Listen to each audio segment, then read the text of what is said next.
So now general and particular solutions of a differential equations.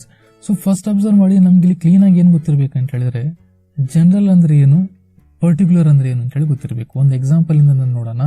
For example ನಾನು ನಿಮ್ಗೊಂದು concept ಹೇಳಿದೆ, ಏನಪ್ಪಾ ಅಂತ ಹೇಳಿದ್ರೆ ಇಂಡಿಯನ್ ಕ್ರಿಕೆಟ್ ಪ್ಲೇಯರ್ಸ್ ಅಂತ ಹೇಳಿದೆ. ಸೊ ಅವಾಗ ನಿಮ್ಮ ತಲೆಯಲ್ಲಿ ಬಹಳಷ್ಟು ಪ್ಲೇಯರ್ಸ್ ಬರ್ತಾರೆ, ಯಾಕಂದ್ರೆ ನಾನು ಇಲ್ಲಿ ಜನರಲ್ ಆಗಿ ಕೇಳ್ತಾ ಇದ್ದೇನೆ. ಅದೇ ನಾನು ಸ್ಪೆಸಿಫಿಕ್ ಆಗಿ ಕೇಳಿದೆ, ಸೊ ಅದರಲ್ಲೇ ವಿರಾಟ್ ಕೊಹ್ಲಿ ಅಂತ ಹೇಳಿದೆ, ಇಂಡಿಯನ್ ಕ್ಯಾಪ್ಟನ್. ಅದೇ ತರ best bowler of India for example Zaheer Khan ಅಂತ ಹೇಳಿದೆ. ಸೊ ನಿಮ್ಮ ತಲೆಯಲ್ಲಿ ಫಟ್ ಅಂತೇಳಿ ಪಿಕ್ಚರ್ಸ್ ಕಾಣ್ತಾ ಇರುತ್ತೆ. ಅಂದರೆ ಸ್ಟಾರ್ಟಿಂಗ್ ನಾನು ಏನು ಹೇಳಿದೆಪ್ಪ ಅಂತ ಹೇಳಿದ್ರೆ ನಾನು ಜನರಲ್ ಆಗಿ ಕೇಳಿದೆ, ಏನಪ್ಪಾ ಅಂದರೆ ಇಂಡಿಯನ್ ಕ್ರಿಕೆಟ್ ಪ್ಲೇಯರ್ಸ್ ಅಂದ ತಕ್ಷಣ ಎಲ್ಲರೂ ಬಂದರು. ಅದೇ ನಾನು ಸ್ಪೆಸಿಫಿಕ್ ಆಗಿ ಯಾರೋ ಒಬ್ಬ ಪ್ಲೇಯರ್ನ ಕರೆದೆ. ಸೊ ಅದನ್ನೇ ನಾನು ಏನಂತ ಹೇಳಿ ಕರಿತೀನಿ, ಅದನ್ನು ಪರ್ಟಿಕ್ಯುಲರ್ ಫಾರ್ಮ್ ಅಂತ ಹೇಳಿ ಕರಿತೀನಿ. ಸೊ ಜನರಲ್ ಅಂದರೆ ಎಲ್ಲರೂ ಬರ್ತಾರೆ, ಎಲ್ಲ ಫ್ಯಾಮಿಲಿ ಬರುತ್ತೆ. ಪರ್ಟಿಕ್ಯುಲರ್ ಅಂದ ತಕ್ಷಣ ಒಂದು ಸ್ಪೆಸಿಫಿಕ್ ಪ್ಲೇಯರ್, ಒಂದು ಸ್ಪೆಸಿಫಿಕ್ ಫಂಕ್ಷನ್, ಈ ಥರ ನಮ್ಗೆ ಇಲ್ಲಿ ಕಾಣುತ್ತೆ. So this is concept of general and particular. So ನಾವು ಇವಾಗ ನಮ್ಮ ಕಾನ್ಸೆಪ್ಟ್ ಕಡೆ ಹೋಗೋಣ. ಸೊ ಜನರಲ್ ಅಂದರೆ ಗೊತ್ತಾಯಿತು, ಪರ್ಟಿಕ್ಯುಲರ್ ಅಂದರೆ ಹೇಳಿ ಗೊತ್ತಾಯಿತು. ಇವಾಗ ಫಂಕ್ಷನ್ಸ್ ಅಲ್ಲಿ ಇದು ಯಾವ ಥರ ಬರುತ್ತೆ. So general solution. So general solution ಅಂದರೆ ಏನು ಹೇಳುತ್ತಪ್ಪ ಅಂತ ಹೇಳಿದ್ರೆ ಫಸ್ಟ್ ಕ್ಲೀನಾಗಿ ಕಾನ್ಸೆಪ್ಟ್ ಹೇಳ್ಕೊಳ್ಳಿ. The solution which contains arbitrary constants is called the general solution. ಮತ್ತಿಲ್ಲೊಂದು ಡೌಟ್ ಬರುತ್ತೆ, ಸರಿ ಆರ್ಬಿಟ್ರರಿ ಕಾನ್ಸ್ಟೆಂಟ್ಸ್ ಅಂದರೆ ಏನು? ಫಸ್ಟ್ ಇದನ್ನ ಕ್ಲೀನಾಗಿ ಹೇಳ್ಕೊಳ್ಳೋಣ. ಜನರಲ್ ಸೊಲ್ಯೂಷನ್ ತಿಳ್ಕೊಳ್ಳೋಕ್ಕಿಂತ ಮುಂಚೆ ಆರ್ಬಿಟ್ರರಿ ಕಾನ್ಸ್ಟೆಂಟ್ ಅಂತ ಹೇಳಿದರೆ ಏನು ನೋಡೋಣ. ಸೊ ಫಸ್ಟ್ ಅಬ್ಸರ್ವ್ ಮಾಡಿ, ಕಾನ್ಸ್ಟೆಂಟ್ ಅಂದ್ರೆ ನಮ್ಗೆ ಗೊತ್ತಿದೆ, ಆದರೆ ಆರ್ಬಿಟ್ರರಿ ಅಂದ್ರೆ ಏನಪ್ಪಾ ಅಂದ್ರೆ ಇದರ ಮೀನಿಂಗ್ ಏನಾಗುತ್ತೆ ಅಂತ ಹೇಳಿದ್ರೆ ಆರ್ಬಿಟ್ರರಿನ ಮೀನಿಂಗ್ ನಾಟ್ ಫಿಕ್ಸ್ಡ್. ಅಂದ್ರೆ ಆರ್ಬಿಟ್ರರಿ ಅಂದ್ರೆ ಅದರ ವ್ಯಾಲ್ಯೂ ಫಿಕ್ಸ್ಡ್ ಇರಲ್ಲ. A constant whose value is not fixed called as arbitrary constant. So ಒಂದು ಎಕ್ಸಾಂಪಲ್ ಅಂತ ಹೇಳ್ಕೊಂಡು, ಫಾರ್ ಎಕ್ಸಾಂಪಲ್ ನಾನು ಏನು ಹೇಳಿದೆ, ಮಲ್ಟಿಪಲ್ ಆಫ್ 2 ಅಂದ್ರೆ 2ನ ಟೇಬಲ್ ಹೇಳಪ್ಪ ಅಂದ್ರೆ ಏನು ಹೇಳ್ತೀಯಾ, 2 × 1 = 2, 2 × 2 = 4, ನೆಕ್ಸ್ಟ್ 2 × 3 = 6, ನೆಕ್ಸ್ಟ್ ಏನು ಹೇಳ್ತೀಯ 2 × 4 = 8 ಆ್ಯಂಡ್ ಸೊ ಇದೇ ಥರ ಬರೀತಾ ಹೋಗ್ತೀವಿ. ಅಂದರೆ ಬೇಸಿಕಲಿ ಇದನ್ನ ಜನರಲ್ ಫಾರ್ಮ್ ಏನಾಗುತ್ತೆ 2 × n. ಯಾಕಂದ್ರೆ ಇದೇ ಕಾನ್ಸೆಪ್ಟ್ ತಾನೇ ನಾವು ಬರಿತಾ ಇರೋದು. ಮಲ್ಟಿಪಲ್ ಆಫ್ 2 ಅಂತ ಹೇಳಿದ್ರೆ ನಾವು ಜನರಲಿ 2 × n ತಾನೇ ಮಾಡ್ತಾ ಇರೋದು. ಸೊ ಹಾಗಾದ್ರೆ ಆ n ನ ವ್ಯಾಲ್ಯೂ ಏನಾಗಿರುತ್ತೆ? ಸೊ ಆಬ್ವಿಯಸ್ಲಿ ಇಲ್ಲಿ ಅಬ್ಸರ್ವ್ ಮಾಡಿ n ವ್ಯಾಲ್ಯೂ ಏನಿದೆ 1 2 3 4 ಅಂದರೆ n = ನಾವು ಎಲ್ಲಿಂದ ತಗೊತಾ ಇದೀವಿ, set of all natural number ತಗೊತಾ ಇದೀವಿ. ಅಂದ್ರೆ ಇಲ್ಲಿ ಅಬ್ಸರ್ವ್ ಮಾಡಿ, ಈ ಪ್ರತಿ ಸತಿ n ನ ವ್ಯಾಲ್ಯೂ ಏನಾಗ್ತಾ ಇದೆ, ಚೇಂಜ್ ಆಗ್ತಾ ಇದೆ. 1 ಆಗ್ಬೋದು, 2 ಆಗ್ಬೋದು, 3 4 5 ಆ್ಯಂಡ್ ಸೋ ಆನ್. ಅಂದರೆ ಈ n ಆಕ್ಚುಲಿ ಇದೊಂದು ಕಾನ್ಸ್ಟೆಂಟ್, ಆದರೆ ಇದ್ರ ವ್ಯಾಲ್ಯೂ ಏನಾಗ್ತಾ ಇದೆ, ಚೇಂಜ್ ಆಗ್ತಾನೆ ಇದೆ. ಸೊ ಇಂಥ ಕಾನ್ಸ್ಟೆಂಟ್ ನಾವೇನಂತ ಹೇಳಿ ಕರಿತೀವಿ, ಆರ್ಬಿಟ್ರರಿ ಕಾನ್ಸ್ಟೆಂಟ್ ಅಂತ ಹೇಳಿ ಕರಿತೀವಿ. ಹಾಗಾದ್ರೆ ಕಾನ್ಸ್ಟೆಂಟ್ ಅಂದ್ರೆ ಏನು? ಆರ್ಬಿಟ್ರರಿ ಕಾನ್ಸ್ಟೆಂಟ್ ಅಂದ್ರೆ ಗೊತ್ತಾಯ್ತು, ಹಾಗಾದ್ರೆ ನಾವು ತಿಳ್ಕೊಳ್ಳೋಣ first difference between arbitrary constant and normal ನಾವು ಕಾನ್ಸ್ಟೆಂಟ್ ಅಂತ ಹೇಳಿ ಕರಿತೀವಿ. ಅದರಲ್ಲಿ ಅಂದ್ರೆ ಆರ್ಬಿಟ್ರರಿ ಕಾನ್ಸ್ಟೆಂಟ್ ಮತ್ತೆ ಕಾನ್ಸ್ಟೆಂಟ್ ಅಲ್ಲಿ ಡಿಫ್ರೆನ್ಸ್ ಏನಿದೆ? ಸೊ ಬಹಳ ಸಿಂಪಲ್ ಇದೆ. ಸೊ ಫಸ್ಟ್ ಅಬ್ಸರ್ವ್ ಮಾಡಿ, ಆರ್ಬಿಟ್ರರಿ ಕಾನ್ಸ್ಟೆಂಟ್ ಅಂತ ಹೇಳಿದ್ವಿ whose value is not fixed. ಆದರೆ ಕಾನ್ಸ್ಟೆಂಟ್ ನ ವ್ಯಾಲ್ಯೂ ಏನಾಗಿರುತ್ತೆ, ಫಿಕ್ಸ್ಡ್ ಇರುತ್ತೆ, ವ್ಯಾಲ್ಯೂ ಈಸ್ ಫಿಕ್ಸ್ಡ್ ಇರುತ್ತೆ. ಆಮೇಲೆ ಇನ್ನೊಂದು ಕಾನ್ಸೆಪ್ಟ್, ಇನ್ನೊಂದು ಎಕ್ಸಾಂಪಲ್ ತಳಿರೋಣ. For example sin x + b, ಇದು ಒಂದು b ಆರ್ಬಿಟ್ರರಿ ಕಾನ್ಸ್ಟೆಂಟ್. ಅದೇ x + 3 ಕಾನ್ಸ್ಟೆಂಟ್, ಯಾಕಂದ್ರೆ x b ನ ವ್ಯಾಲ್ಯೂ ಏನಾಗ್ಬಿಡುತ್ತೆ, ಇಲ್ಲಿ ಫಿಕ್ಸ್ ಆಗ್ಬಿಡ್ತು.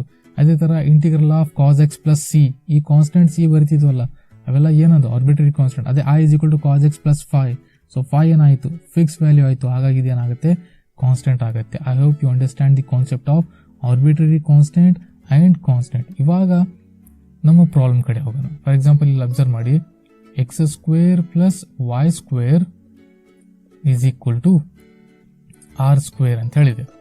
Okay, so equation represent the family of circles. ಅಂದ್ರೆ ಈ ಈಕ್ವೇಶನ್ ಏನ್ ಹೇಳ್ತಾ ಇದೆ ಅಂತ ಹೇಳಿದ್ರೆ ಫ್ಯಾಮಿಲಿ ಆಫ್ ಸರ್ಕಲ್ಸ್ ನ ಹೇಳ್ತಾ ಇದೆ. ಅಂದ್ರೆ ಬೇಸಿಕಲಿ ಇದು ಒಂದು ಜನರಲ್ ಸೊಲ್ಯೂಷನ್, ಯಾಕಂದ್ರೆ ಇದರಲ್ಲಿ ಆರ್ ಅನ್ನೋದೇನಪ್ಪ ಅಂದ್ರೆ ಆರ್ಬಿಟ್ರರಿ ಕಾನ್ಸ್ಟೆಂಟ್. ಸೊ ಯಾವ ಸೊಲ್ಯೂಷನ್ ಅಲ್ಲಿ ಆರ್ಬಿಟ್ರರಿ ಕಾನ್ಸ್ಟೆಂಟ್ ಇರುತ್ತಲ್ಲ, ಅಂದ್ರೆ ಇಲ್ಲಿ ಆರ್ ನ ವ್ಯಾಲ್ಯೂಸ್ ನೋಡಿ ಏನಾಗುತ್ತೆ 1 2 3 4 5 ಆ್ಯಂಡ್ ಸೊ ಆನ್. ಸೊ ನಾನು ಆರ್ ನ ವ್ಯಾಲ್ಯೂ ಯಾವ ತರ ಸಬ್ಸ್ಟಿಟ್ಯೂಟ್ ಮಾಡ್ತಾ ಹೋಗ್ತೀನಿ, ಅಷ್ಟೇ ನಂಬರ್ ಆಫ್ ಸರ್ಕಲ್ಸ್ ನನಗೆ ಇಲ್ಲಿ ಕಾಣ್ತಾ ಹೋಗುತ್ತೆ. ಅಂದ್ರೆ ಸೆಂಟರ್ ಏನಾಗಿರುತ್ತೆ, ಆರಿಜಿನ್ ಮೇಲೆ ಆಗಿರುತ್ತೆ. ಸೊ r = 1 ತಗೊಂಡೆ, ಅವಾಗ ರೇಡಿಯಸ್ ಏನಾಯ್ತು 1 ನ ಸರ್ಕಲ್ ಜನರೇಟ್ ಆಯಿತು. ಅದೇ ನಾನು r = 2 ತಗೊಂಡೆ, ಅವಾಗ ರೇಡಿಯಸ್ ಏನಾಗುತ್ತೆ 2² ಅಂದ್ರೆ ಏನಾಗುತ್ತೆ 4 ಆಗುತ್ತೆ. ಸೊ ರೇಡಿಯಸ್ 4 ನ ಸರ್ಕಲ್ ಏನಾಗುತ್ತೆ, ಜನರೇಟ್ ಆಗುತ್ತೆ. ಅದೇ ತರ ನಾನು r = 3 ತಗೊಂಡೆ, ಸೊ 3 ತಗೊಂಡಾಗ 3² ಅಂದ್ರೆ ಏನಾಗುತ್ತೆ 9 ಆಗುತ್ತೆ.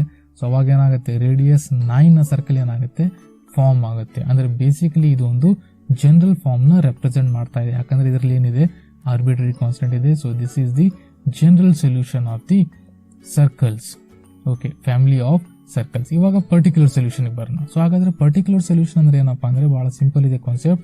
The solution free from arbitrary constants, that is the solution obtained from the general solution by giving particular values to the arbitrary constants is called a particular solution. ಅಂದ್ರೆ ಇದೇನಾಗಿರ್ಬೇಕು, ಇದರಲ್ಲಿ ಆರ್ಬಿಟ್ರರಿ ಕಾನ್ಸ್ಟೆಂಟ್ಸ್ ಇರಬಾರ್ದು. ಅಂದ್ರೆ for example ಇದೇ equation ನಾನು ಇವಾಗ r 5 substitute ಮಾಡಿದೆ. ಇವಾಗ observe ಮಾಡಿ, r 5 ತಗೊಂಡಾಗ ನಮ್ಮ ಈಕ್ವೇಶನ್ ಏನಾಗ್ಬಿಡುತ್ತೆ, ಇವಾಗ x² + y² = r² ತಗೊಂಡಾಗ ಜನರಲ್ ಸೊಲ್ಯೂಷನ್ ಇತ್ತು. ನಾನು r 5 ಸಬ್ಸ್ಟಿಟ್ಯೂಟ್ ಮಾಡಿ ಅಂದ್ರೆ ಏನಾಗುತ್ತೆ, ಇದು 5² ಅಂದ್ರೆ ಏನಾಗುತ್ತೆ, ಇವಾಗ ನನ್ನ ರೇಡಿಯಸ್ ನ ವ್ಯಾಲ್ಯೂ ಏನಾಯ್ತು 5. ಸೊ ಇವಾಗ ಒಂದು ಸರ್ಕಲ್ ಫಾರ್ಮ್ ಆಗುತ್ತೆ, ಒಂದೇ ಒಂದು ಸರ್ಕಲ್ ಫಾರ್ಮ್ ಆಗುತ್ತೆ. ಅದರ ರೇಡಿಯಸ್ ಏನಾಗಿರುತ್ತೆ 25 ಇರುತ್ತೆ. ಯಾಕಂದ್ರೆ r 5 ತಗೊಂಡಾಗ 5² ಏನಾಗುತ್ತೆ 25. ಸೊ ರೇಡಿಯಸ್ 5 ನ ಒಂದು ಸರ್ಕಲ್ ನಾನು ಇಲ್ಲಿ ತಗೊಂಡಾಗ ಈ ತರ ಬಂತು. ಅಂದ್ರೆ ಇದೇನ್ ಹೇಳ್ತಾ ಇದೆ, ಜಸ್ಟ್ ಒಂದು ಸರ್ಕಲ್ ನ ಮಾತ್ರ ಇದೇನ್ ಮಾಡ್ತಾ ಇದೆ, ರೆಪ್ರೆಸೆಂಟ್ ಮಾಡ್ತಾ ಇದೆ. ಹಾಗಾಗಿ ಇದನ್ನ ಏನಂತ ಹೇಳಿ ಕರಿತೀನಿ, ಪರ್ಟಿಕ್ಯುಲರ್ ಸೊಲ್ಯೂಷನ್ ಅಂತ ಹೇಳಿ ಕರಿತೀನಿ. ಸೊ ಪರ್ಟಿಕ್ಯುಲರ್ ಸೊಲ್ಯೂಷನ್ ಮಾಡುತ್ತೆ, ಓನ್ಲಿ ಒನ್ ಇದನ್ನ ರೆಪ್ರೆಸೆಂಟ್ ಮಾಡುತ್ತೆ. ಇವಾಗ ಡಿಫ್ರೆನ್ಸ್ ನೋಡೋಣ. ಸೊ ಜನರಲ್ ಸೊಲ್ಯೂಷನ್ ಮತ್ತೆ ಪರ್ಟಿಕ್ಯುಲರ್ ಸೊಲ್ಯೂಷನ್ ಅಲ್ಲಿ ಏನ್ ಡಿಫ್ರೆನ್ಸ್ ಇದೆ, ಸೊ ಸ್ಟೆಪ್ ಬೈ ಸ್ಟೆಪ್ ಇದರಲ್ಲಿ ನಮಗೆ ಕ್ಲಾರಿಟಿ ಬರುತ್ತೆ. ಇಲ್ಲಿ ಅಬ್ಸರ್ವ್ ಮಾಡಿ. So first general solution. So general solution ಏನ್ ಹೇಳುತ್ತೆ, ಫಸ್ಟ್ ಅಬ್ಸರ್ವ್ ಮಾಡಿ. ಜನರಲ್ ಸೊಲ್ಯೂಷನ್ ಹೇಳುತ್ತೆ represents all family of functions, ಅಂದ್ರೆ ಎಲ್ಲಾ ಫ್ಯಾಮಿಲಿ ಆಫ್ ಫಂಕ್ಷನ್ಸ್ ನ ಇದು ರೆಪ್ರೆಸೆಂಟ್ ಮಾಡುತ್ತೆ. ಆದ್ರೆ ಪರ್ಟಿಕ್ಯುಲರ್ ಸೊಲ್ಯೂಷನ್ ಏನ್ ಹೇಳುತ್ತೆ, ರೆಪ್ರೆಸೆಂಟ್ ಎ ಫಿಕ್ಸ್ಡ್ ಫಂಕ್ಷನ್, ಅಂದ್ರೆ ಒಂದೇ ಒಂದು ಫಂಕ್ಷನ್ ಇದು ಎಟ್ ಎ ಟೈಮ್ ರೆಪ್ರೆಸೆಂಟ್ ಮಾಡುತ್ತೆ. Next for example general solution ನ ಈಕ್ವೇಶನ್ ತಗೊಂಡಾಗ ಏನಾಗಿತ್ತು, ಈಕ್ವೇಶನ್ ಆಫ್ ಸರ್ಕಲ್ ನೋಡಿದ್ವಿ, x² + y² = r². ಅದೇ ನಾನು ಪರ್ಟಿಕ್ಯುಲರ್ ಸೊಲ್ಯೂಷನ್ ತಗೊಂಡಾಗ ಅದೇನಾಗ್ಬಿಡ್ತಂದ್ರೆ ಆ ಆರ್ಬಿಟ್ರರಿ ಕಾನ್ಸ್ಟೆಂಟ್ ಏನಿತ್ತಲ್ಲ ಅದರಲ್ಲಿ ವ್ಯಾಲ್ಯೂ ಸಬ್ಸ್ಟಿಟ್ಯೂಟ್ ಮಾಡ್ಬಿಟ್ರೆ ಅದೇನಾಗ್ಬಿಡುತ್ತೆ ಪರ್ಟಿಕ್ಯುಲರ್ ಸೊಲ್ಯೂಷನ್ ಆಗುತ್ತೆ. ಅಂದ್ರೆ x² + y² = 5 ತಗೊಂಡೆ 5². ಅಂದ್ರೆ ಜನರಲ್ ಸೊಲ್ಯೂಷನ್ ಅಲ್ಲಿ ಏನಾಗಿರುತ್ತಪ್ಪ ಅಂತ ಹೇಳಿದ್ರೆ, ಇದರಲ್ಲಿ ಮೋಸ್ಟ್ ಇಂಪಾರ್ಟೆಂಟ್ ಜನರಲ್ ಸೊಲ್ಯೂಷನ್ ಯಾವಾಗ ಆಗಿರುತ್ತೆ, ಇದರಲ್ಲಿ ಏನಾಗಿರ್ಬೇಕು, ಆರ್ಬಿಟ್ರರಿ ಕಾನ್ಸ್ಟೆಂಟ್ಸ್ ಇರಬೇಕು. ಅದೇ ಪರ್ಟಿಕ್ಯುಲರ್ ಸೊಲ್ಯೂಷನ್ ನ ಸ್ಟೋರಿ ಏನ್ ಹೇಳುತ್ತಪ್ಪ ಅಂದ್ರೆ, ಅದೇ ಆರ್ಬಿಟ್ರರಿ ಕಾನ್ಸ್ಟೆಂಟ್ಸ್ ಗೆ ನಾನು ಏನಾದರೂ ವ್ಯಾಲ್ಯೂ ಸಬ್ಸ್ಟಿಟ್ಯೂಟ್ ಮಾಡಿಬಿಟ್ರೆ, ಒಂದು ಫಿಕ್ಸ್ಡ್ ವ್ಯಾಲ್ಯೂ ಕೊಟ್ಬಿಟ್ರೆ, ಪರ್ಟಿಕ್ಯುಲರ್ ವ್ಯಾಲ್ಯೂ ಕೊಟ್ಬಿಟ್ರೆ, ಅವಾಗ ಏನಾಗುತ್ತೆ ಪರ್ಟಿಕ್ಯುಲರ್ ಸೊಲ್ಯೂಷನ್ ಆಗುತ್ತೆ. ಸೊ ಹಾಗಾಗಿ particular values for the arbitrary constants. Basically particular solution ಅಲ್ಲಿ ಆರ್ಬಿಟ್ರರಿ ಕಾನ್ಸ್ಟೆಂಟ್ಸ್ ಇರಲ್ಲ. ಜನರಲ್ ಸೊಲ್ಯೂಷನ್ಸ್ ಇಲ್ಲಿ ಏನಿರುತ್ತೆ, ಆರ್ಬಿಟ್ರರಿ ಕಾನ್ಸ್ಟೆಂಟ್ಸ್ ಇರುತ್ತೆ. ಇವಾಗ ಇನ್ನೊಂದ್ಸತಿ ಇದನ್ನ ಲಾಸ್ಟಿಗೆ ಸಮ್ ಅಪ್ ಮಾಡಬೇಡೋಣ. So general solution, particular solution. For example ಇವಾಗ let's say y = a cos x + b sin x ಇದೆ ಅಂತ ಹೇಳಿ ತಿಳ್ಕೊಳ್ಳಿ. ಇದು ಒಂದು ಜನರಲ್ ಸೊಲ್ಯೂಷನ್. ಯಾಕಂದ್ರೆ ಇದರಲ್ಲಿ ಆರ್ಬಿಟ್ರರಿ ಕಾನ್ಸ್ಟೆಂಟ್ಸ್ ಏನಿದೆ, a ಅಂಡ್ b ಇದೆ. ಅದೇ ನಾನು a ಮತ್ತೆ b ಗೆ ಒಂದು ಫಿಕ್ಸ್ ವ್ಯಾಲ್ಯೂ ಕೊಟ್ಬಿಟ್ಟೆ, ಲೆಟ್ಸ್ ಸೇ y = ನಾನೇನು ತಗೊಂತಾನೆ, a ಪ್ಲೇಸ್ ಅಲ್ಲಿ 3 ತಗೊಂಡೆ, 3 cos x + b ಪ್ಲೇಸ್ ಅಲ್ಲಿ ಒಂದು ವ್ಯಾಲ್ಯೂ ಆಗಿದೆ 4 sin x. ಸೊ ಇದು ಎಂತ ಸೊಲ್ಯೂಷನ್ ಆಯ್ತು, ಇವಾಗ ಇದು ಪರ್ಟಿಕ್ಯುಲರ್ ಸೊಲ್ಯೂಷನ್ ಆಯ್ತು. ಇಷ್ಟೇ ಸಿಂಪಲ್ ಕಾನ್ಸೆಪ್ಟ್ ಇರೋದು. ಅದೇ ತರ ಇವಾಗ x² + y² = r² ಅಂತ ಹೇಳಿ ತಗೊಂಡಿದ್ವಿ, ಇದೊಂದು ಜನರಲ್ ಸೊಲ್ಯೂಷನ್. ಅದೇ ನಾನು ಇವಾಗ ಆ r ಪ್ಲೇಸ್ ಅಲ್ಲಿ ಒಂದು ವ್ಯಾಲ್ಯೂಸ್ ನ ಸಬ್ಸ್ಟಿಟ್ಯೂಟ್ ಮಾಡಿದೆ, let's say x² + y² = 2². So ಇದೇನಾಗ್ಬಿಡ್ತು, ಇವಾಗ ಪರ್ಟಿಕ್ಯುಲರ್ ಸೊಲ್ಯೂಷನ್ ಆಗ್ಬಿಡ್ತು. ಇಷ್ಟೇ ಕಾನ್ಸೆಪ್ಟ್ ಇರೋದು. ಅದೇ ತರ let's say y = cos x + constant c ಅಂತ ಹೇಳಿದೆ, ಆರ್ಬಿಟ್ರರಿ ಕಾನ್ಸ್ಟೆಂಟ್. ಅದೇ ಇವಾಗ ನಾನು y = cos x + arbitrary constant ಒಂದು ವ್ಯಾಲ್ಯೂ ಕೊಟ್ಟೆ 5. ಸೊ ಇವಾಗ ಇದೇನಾಗ್ಬಿಡ್ತು ಪರ್ಟಿಕ್ಯುಲರ್ ಸೊಲ್ಯೂಷನ್ ಆಗ್ಬಿಡ್ತು. ಇಷ್ಟೇ ಕಾನ್ಸೆಪ್ಟ್ ಇರೋದಲ್ಲಿ. ಜನರಲ್ ಸೊಲ್ಯೂಷನ್ ಮತ್ತೆ ಪರ್ಟಿಕ್ಯುಲರ್ ಸೊಲ್ಯೂಷನ್ ಅಲ್ಲಿ ಏನಪ್ಪ ಮೇಜರ್ ಡಿಫ್ರೆನ್ಸ್ ಅಂದ್ರೆ, ಜನರಲ್ ಸೊಲ್ಯೂಷನ್ ಅಲ್ಲಿ ಏನಿರುತ್ತೆ, ಆರ್ಬಿಟ್ರರಿ ಕಾನ್ಸ್ಟೆಂಟ್ಸ್ ಇರುತ್ತೆ. ಪರ್ಟಿಕ್ಯುಲರ್ ಸೊಲ್ಯೂಷನ್ ಇರುತ್ತೆ ಅಂತ ಹೇಳಿದ್ರೆ ಆ ಆರ್ಬಿಟ್ರರಿ ಕಾನ್ಸ್ಟೆಂಟ್ ಗೆ ಒಂದು ವ್ಯಾಲ್ಯೂ ಕೊಟ್ಟಿರ್ತೀವಿ, ಜಸ್ಟ್ ಕಾನ್ಸ್ಟೆಂಟ್ಸ್ ಮಾತ್ರ ಇರುತ್ತೆ. ಅಂದ್ರೆ ಅದರಲ್ಲಿ ಆರ್ಬಿಟ್ರರಿ ಕಾನ್ಸ್ಟೆಂಟ್ಸ್ ಇರಲ್ಲ. ಸೊ ಆರ್ಬಿಟ್ರರಿ ಕಾನ್ಸ್ಟೆಂಟ್ಸ್ ಗೆ ನಾನು ಇಲ್ಲಿ ವ್ಯಾಲ್ಯೂ ಸಬ್ಸ್ಟಿಟ್ಯೂಟ್ ಮಾಡ್ಬಿಟ್ರೆ ಅದೆಂತ ಸೊಲ್ಯೂಷನ್ ಆಗ್ಬಿಡುತ್ತೆ, ಪರ್ಟಿಕ್ಯುಲರ್ ಸೊಲ್ಯೂಷನ್ ಆಗ್ಬಿಡುತ್ತೆ. ಇಷ್ಟೇ ಕಾನ್ಸೆಪ್ಟ್. ಪರ್ಟಿಕ್ಯುಲರ್ ಸೊಲ್ಯೂಷನ್ ಅಲ್ಲಿ ಆರ್ಬಿಟ್ರರಿ ಕಾನ್ಸ್ಟೆಂಟ್ ಇರಲ್ಲ. ಇಷ್ಟು ಕಾನ್ಸೆಪ್ಟ್ ಕ್ಲೀನ್ ಆಗಿ ಗೊತ್ತಾದ್ರೆ ಇದರಲ್ಲಿ ಬರುವಂತಹ ಪ್ರಾಬ್ಲಮ್ಸ್ ನಾವು ಬಹಳ ಈಸಿಯಾಗಿ ಸಿಂಪ್ಲಿಫೈ ಮಾಡಬಹುದು. So this is the concept of general solution and particular solution.